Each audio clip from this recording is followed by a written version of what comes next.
ఆదికాండం 1వ అధ్యాయం 1వ వచనం.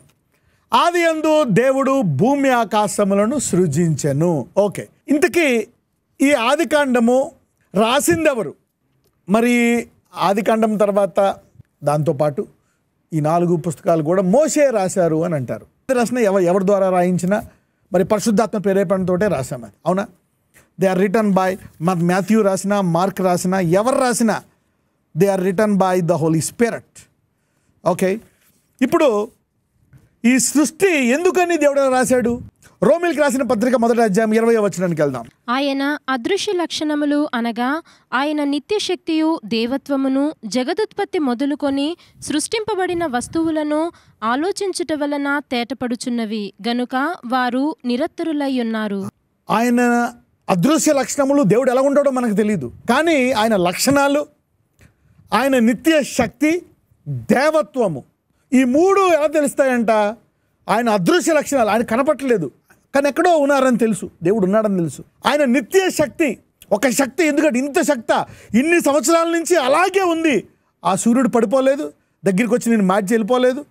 ఓకే, ఆ చంద్రుడు మాయమైపోలేదు, ఆ నక్షత్రాలు అలాగే ఉన్నాయి, అన్నీ అలాగే ఉన్నాయి. అంటే ఇది నిత్య శక్తి. ఆ నిత్యమైన శక్తి ఆయన కనబడని ఆయన మరి ఇంత శక్తి గలడా? ఇలాగ ఉండాలంటే దేవుడే అయి ఉండాలి. ఆయన దేవత్వమును నిత్యశక్తియు జగత్ ఉత్పత్తి మొదలుకొని సృష్టింపబడిన వస్తువులను ఆలోచించుట వలన తేటపడుచున్నది. అంటే ఎందుకు ఆయన ఈ భూమికాశం సృష్టించాడు అంటే నేనున్నాను అని చెప్తున్నాడంట. So earth and the whole creation is crying that God is there. మరి ఇన్ని చేసిన దేవుడు, ఇంత పెద్ద దేవుడు మనలో ఉన్నాడా? సృష్టిని చూసి ఆయన తెలుసుకోవాలంట. ఆయన నిత్యశక్తి గలవాడు, ఆయన అదృశ్యుడైన, he is a powerful God. The creation reveals, ఈ సృష్టి మరి దేవుడు ఉన్నాడు అని బయలుపరుస్తుందంట. ఇవన్నీ ఎవరు రాశారు అంటే మరి ఇన్స్పిరేషన్ చూడండి. 2 తిమోతి 3:16-17. దైవజనుడు సన్నిధుడై ప్రతి సత్కార్యమునకు పూర్ణముగా సిద్ధపడి ఉండునట్లు దైవావేశము వలన కలిగిన ప్రతి లేఖనము ఉపదేశించుటకును, దైవజనుడు సన్నుద్ధుడై ప్రతి సత్కార్యమును సంపూర్ణముగా సిద్ధపడి ఉండినట్లు దైవావేశము వలన కలిగిన, దైవావేశం అంటే ఏంటో తెలుసా? ఇన్స్పిరేషన్, ప్రేరేపించబడ్డం. ఇప్పుడు పౌలు అంటాడు, ఆ రోమా దేశం వెళ్ళినప్పుడు వాళ్ళందరినీ చూసి వీళ్ళకి దేవుడు తెలియదని భారము పొందుకొని సువార్త చెప్పాలని ప్రేరేపించబడ్డాడంట.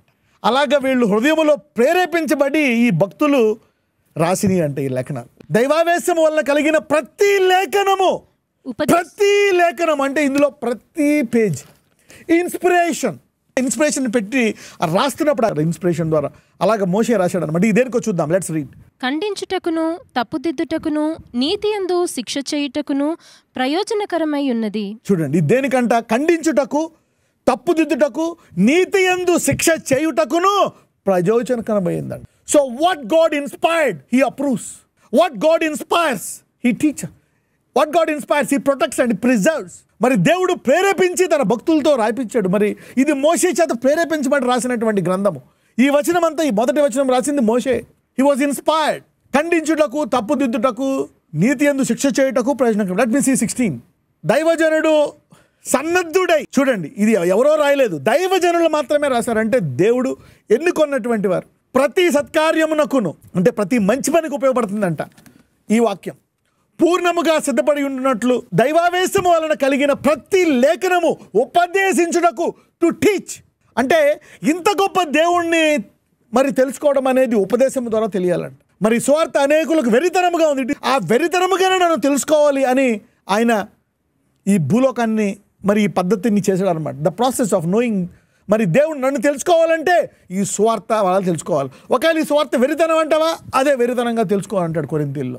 మొదటిది ఏం చూసాను? యోహాను 1లో చూసాం, ఆదియందు వాక్యం ఉండెను, వాక్యము దేవుడై ఉండెను, ఈ దేవుడు ఆయన వద్ద ఉన్నాడు, సమస్తము ఆయన మూలముగా ఆయన ద్వారా చేయబడ్డాయి. మరి నా తండ్రి ఏం చెప్తాడో అదే చెప్తా, ఏం పలకమంటాడో అదే పలుకుదా, ఏం చేయమంటాడో అదే చేస్తా. ఆదికాండం 1వ అధ్యాయం 2వ వచనం. భూమి నిరాకారముగాను శూన్యముగాను ఉండెను. భూమి నిరాకారముగాను శూన్యముగాను ఉండెను. చీకటి అగాధ జలము పైన కమ్మియుండెను. దేవుని ఆత్మ జలముల పైన అల్లాడుచుండెను.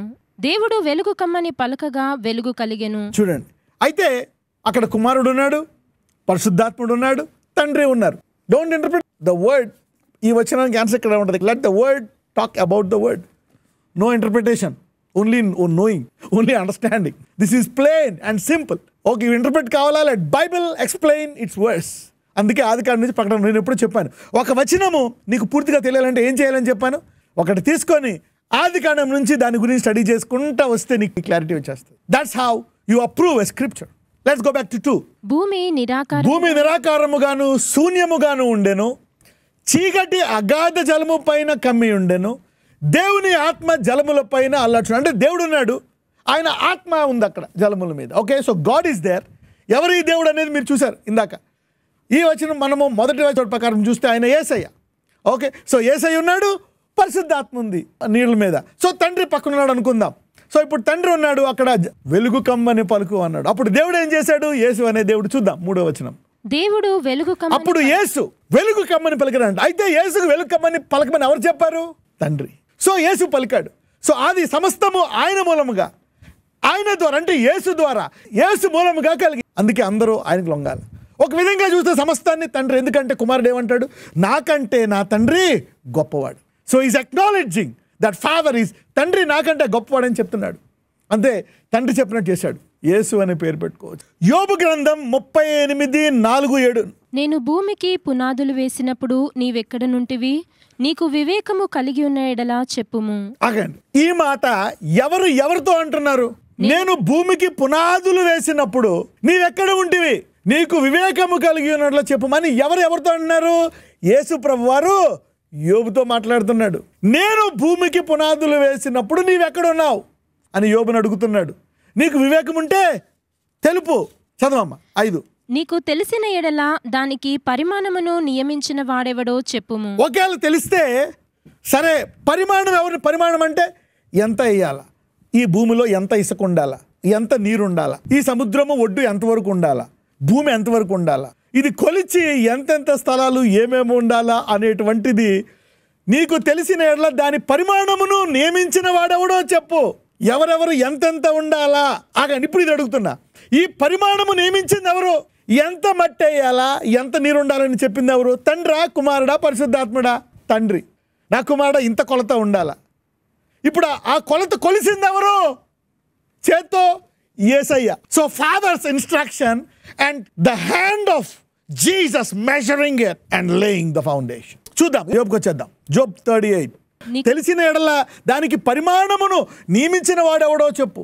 దాని మీద పరిమాణపు కొల వేసిన వాడెవడో చెప్పుము. దాని స్తంభముల పాదులు దేనితో కట్టబడినవో చెప్పుము. దానికి స్తంభాలు ఉన్నాయంట. దాని పరిమాణముల కొల వేసిన వాడెవడో చెప్పు. దాని స్తంభముల పాదులు దేనితో కట్ట, అసలు ఏంటి, ఎలా చేశాడు, దాని పునాది ఏంటి అని అడుగుతున్నాడు యోబుని. చూద్దాం.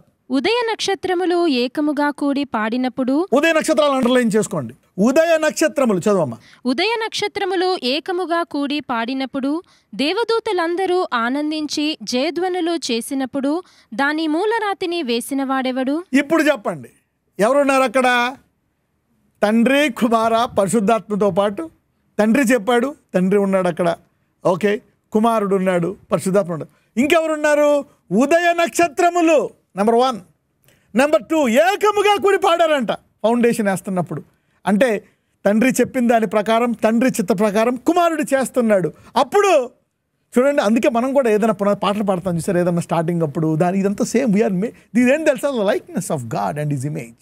ఆయన యొక్క స్వరూపము ఎన్నిని, ఫౌండేషన్ ఆఫ్ ద ప్లానెట్.